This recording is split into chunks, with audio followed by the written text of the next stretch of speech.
And we have Michael. Thanks, Ange. Hi, Ange. Sorry.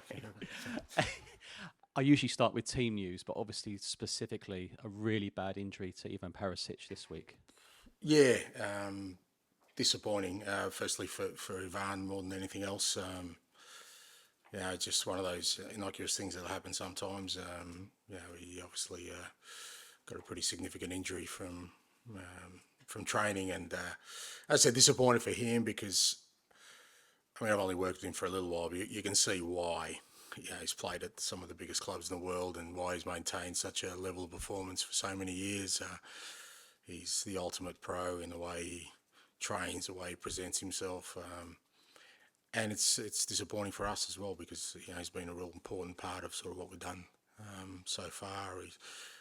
We don't have a great experience in the group, and he's one that does have that level head, and has been pretty significant in all our games so far in big moments. So I said first disappointed for him, disappointed for us in terms of what we're trying to build. But he's, as I said at the start, he's very strong-willed, and I've got no doubt he'll come back and for club and country and get back to the levels he showed before getting injured. Huge game Sunday, and you've been involved in so many derby matches in your time, most recently Celtic and Rangers. Over the last few months, obviously locally, Cockfosters, Hadley Wood, you've bumped into Spurs fans and maybe even Arsenal fans have told you just how big a game this is for both sets of fans. Yeah, no, it's fair to say. People have sort of given me an indication of how they feel about this game, and that's great. I mean, it's as you said, I've been involved in derbies, and one very significant one, and you understand what it means to supporters for both clubs, and kind of the significance in terms of the general mood around the place. So all these kind of things, add significance to the fixture, and also the fact that they're a very, very good football side. They had an outstanding season last year.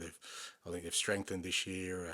They're a group that's for the most part has grown together, and you can see that there's a real belief within them. So playing them at their place is going to be a hell of a challenge for us. There was a lovely moment at the fans forum at the very end when there's a young lad got his question answered. Got a lot of attention on social media, and rightly so. You're even getting Arsenal fans saying on social media, "I hate Spurs, but I really like Ange."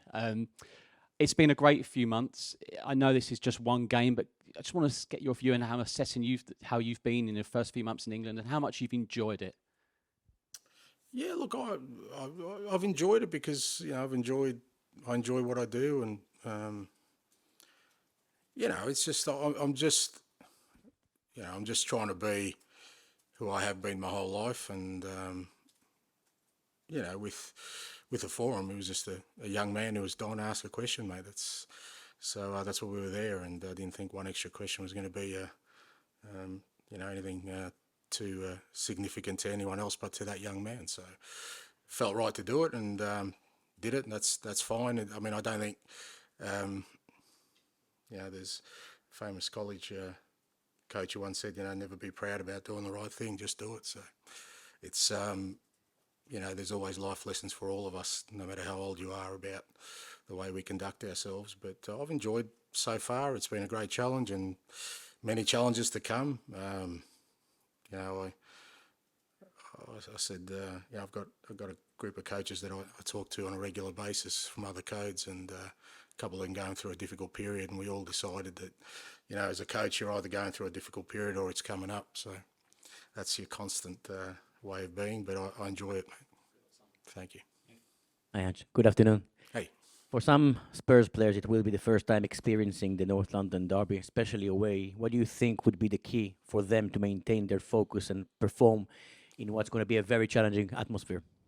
Yeah, I think you're right. We're going to have quite a few that probably haven't played in this fixture, and like I said, away from home. And it's not just that it's a derby and it's away from home. It's the challenge of overcoming a really strong opponent as well. Irrespective of that, Arsenal are a very, very good football side, and but again, I think with these things, as much as you want to talk about them, it's the experience that makes you grow, and I've always felt that in these kind of fixtures that, you allow the players to go out there and hopefully try and get them to, express themselves in the best possible way and not put too many sort of, restrictions around or try and guide them too much as to what to expect and how to react to it.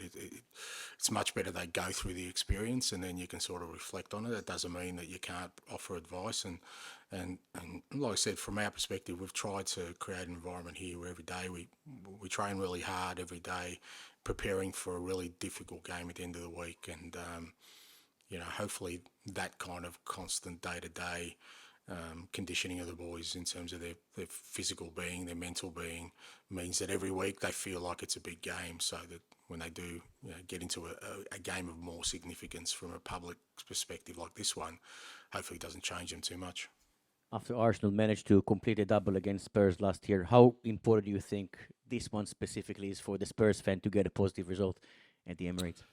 Yeah, look, again, with I guess the supporters, it's any time, I think irrespective of your past record, they always see the next derby as the one that they want to win, and that doesn't change.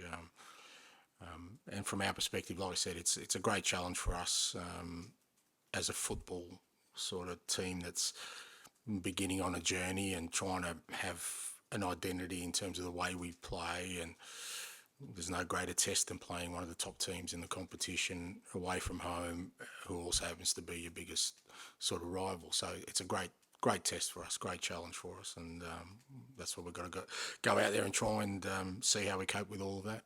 In terms of recovery and preparation, the fact you're not playing in Europe, Arsenal played Wednesday night, gives you some kind of advantage this weekend? Yeah.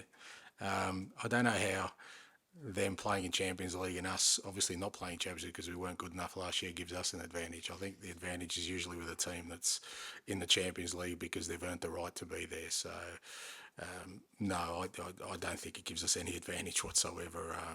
And in many respects, that's the space we want to be in.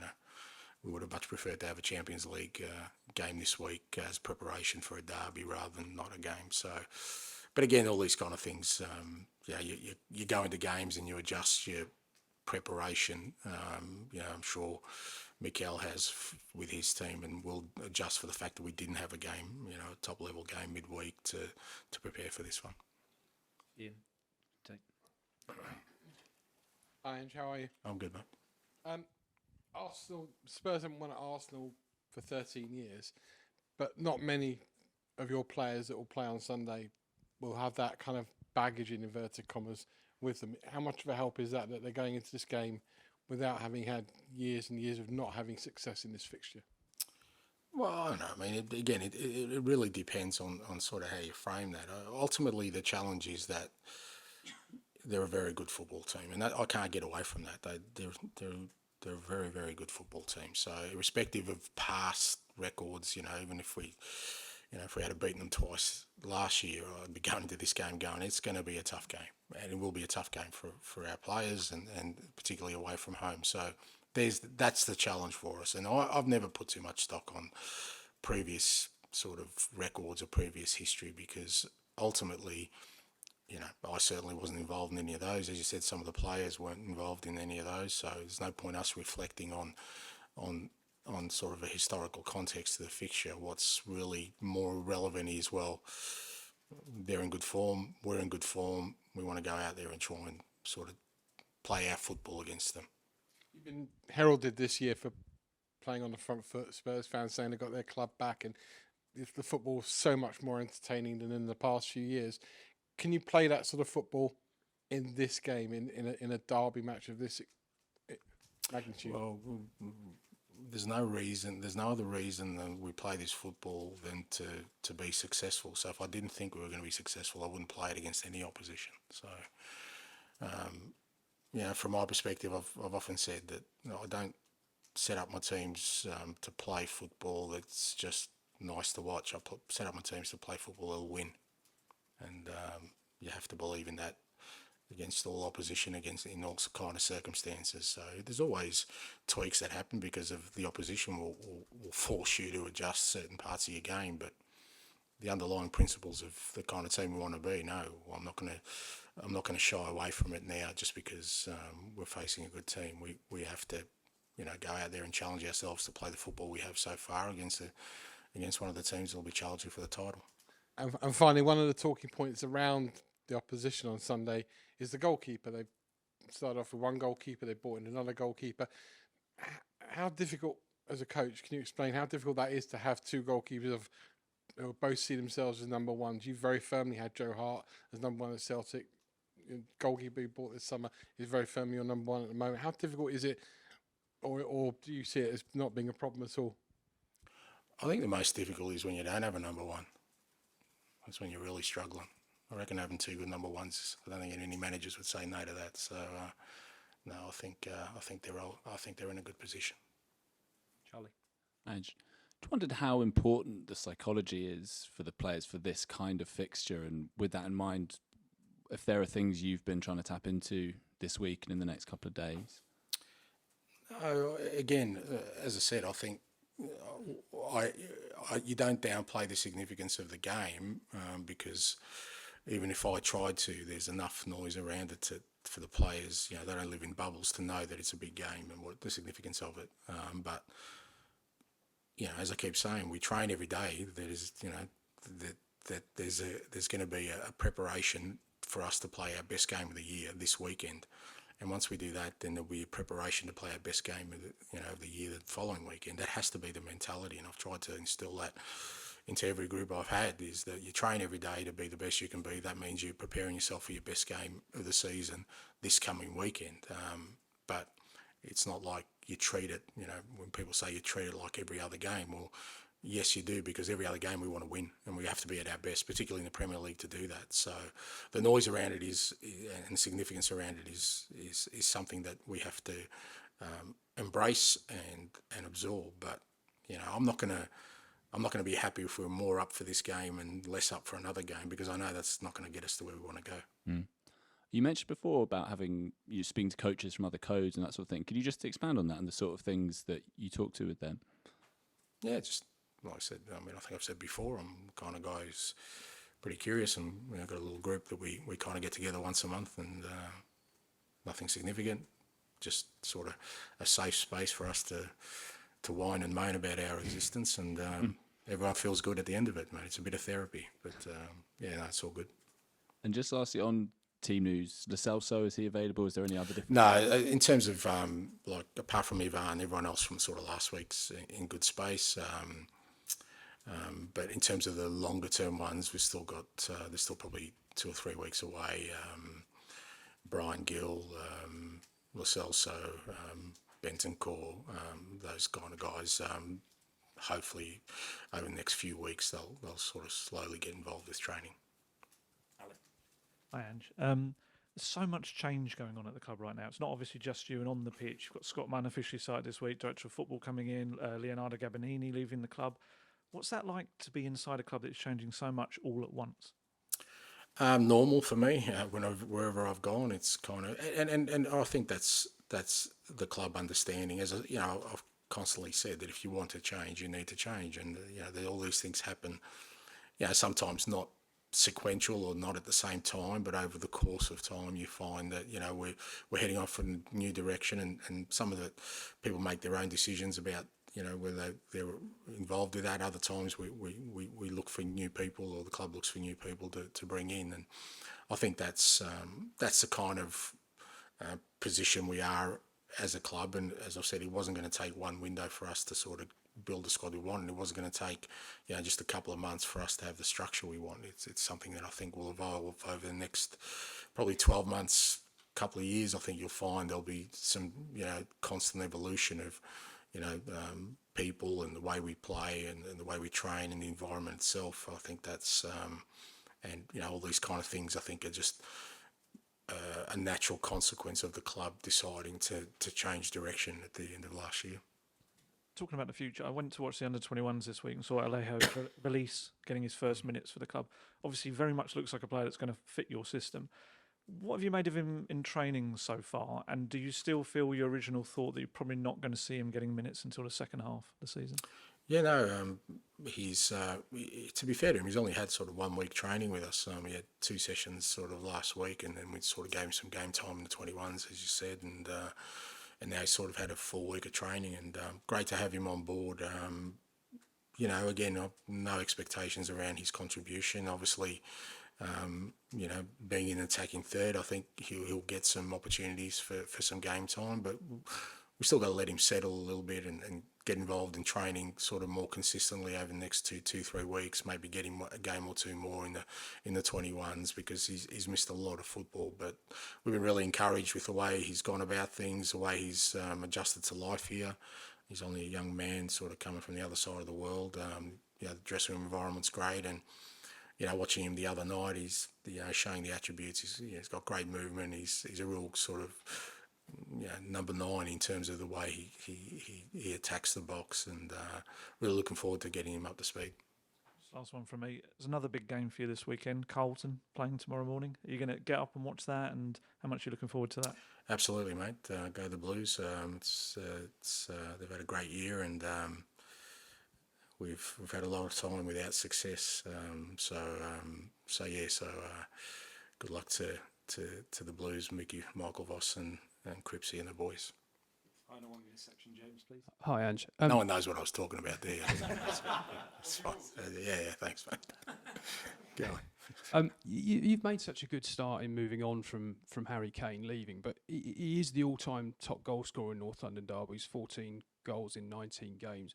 Is this maybe a game where there's a risk of feeling that void a bit more than in the past? No, I think there's a risk of filling that void right from the start. I mean, that's the reality of it. As you said, it's not.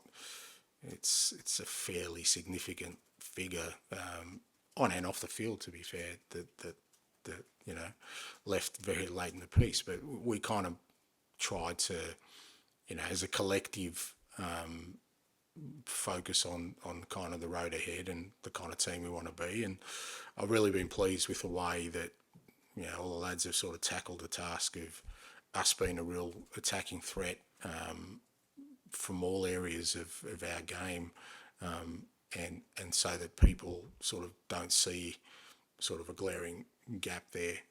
But it's still you're still trying to replace arguably the greatest player this club's ever had, who still was making a very, very significant contribution. So, but I think the opportunity for the void to be there is there all the time, but we've managed that well so far. And obviously you've already beaten Manchester United. Do you feel you've got the personalities to step up in these big games, or are you sort of still learning that, I guess? Well, we'll learn that. Yeah, I mean, it's not a. I mean, we're 5 games in. I mean, I understand that for many people this will they'll see this as our first real test, and I get that. And it's pretty easy to kind of, you can almost write 2 stories now. If we're successful, great, we're on the right track. If we're not, when we've still got a long way to go. But for me, what's going to be more important is how much of our football I see in a big game like this. How much of us can I see against a top opponent, and that'll give me the biggest indicator as to where we're at. But ultimately, we'll still be 6 games into a new cycle, a new group of players, a very young group of players, and either way, irrespective of the outcome, like I said, the performance will be my biggest measure, but knowing that we've still got a long way to go. Thank you. Okay, we'll end the broadcast.